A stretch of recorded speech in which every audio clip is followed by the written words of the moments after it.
એક તરફ લગભગ ગુજરાતમાં જળબંબાકારની સ્થિતિ છે. સૌરાષ્ટ્ર અને મધ્યમાં ડેમો ઓવરફ્લો થયા છે, તો બીજી તરફ બનાસકાંઠામાં બનાસવાસીઓ તરસી આંખે ડેમ તરફ જોઈ રહ્યા છે. મુક્તેશ્વર ડેમમાં એક ટીપું પાણી આવ્યું નથી. ડેમના તળિયા દેખાય છે. જ્યારે જો આ ડેમોમાં પાણી ન આવે તો આગામી સમયમાં સિંચાઈ અને પીવાના પાણીની પરિસ્થિતિ ચિંતાજનક બની શકે છે.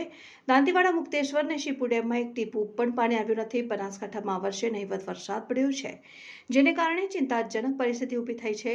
ઉપરવાસમાં પણ વરસાદ ન પડવાને કારણે બનાસ નદીમાં પણ પાણી આવ્યા નથી અને બનાસકાંઠાની જીવાદોરી સમાન ગણાતા દાંતીવાડા, મુક્તેશ્વર અને શિપુ ડેમમાં એક ટીપું પણ પાણી આવ્યું નથી. બનાસકાંઠા, પાલનપુર, વડગામ, દાતા, અમીરગઢ તાલુકાઓ માત્ર વરસાદ પર આધારિત છે અને મુક્તેશ્વર ડેમમાંથી જે પાણી આવે છે તેમાંથી સિંચાઈનું પાણી મળી રહે છે. બનાસકાંઠાના મુખ્ય જળાશયમાં પાણીની આવક નોંધાઈ નથી, જેમાં જિલ્લાના દાંતીવાડા અને શિપુ જળાશયમાં પાણીની આવક નોંધાઈ નથી.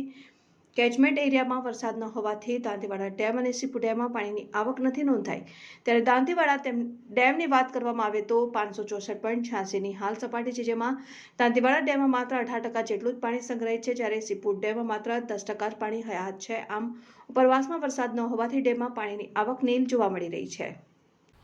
હાલમાં દાંતીવાડા જળાશય યોજનામાં 564.80ની સપાટી છે અને ટકાવારીની દ્રષ્ટિએ જોવા જઈએ તો 18% જેટલો પાણીનો જથ્થો હાલમાં જળાશયમાં સંગ્રહિત થયેલો છે. ચાલુ સાલે ડેમના કેચમેન્ટ વિસ્તારમાં વરસાદ નહિવત થવાના લીધે આજ દિન સુધી કોઈ નવા પાણીની આવક થયેલ નથી.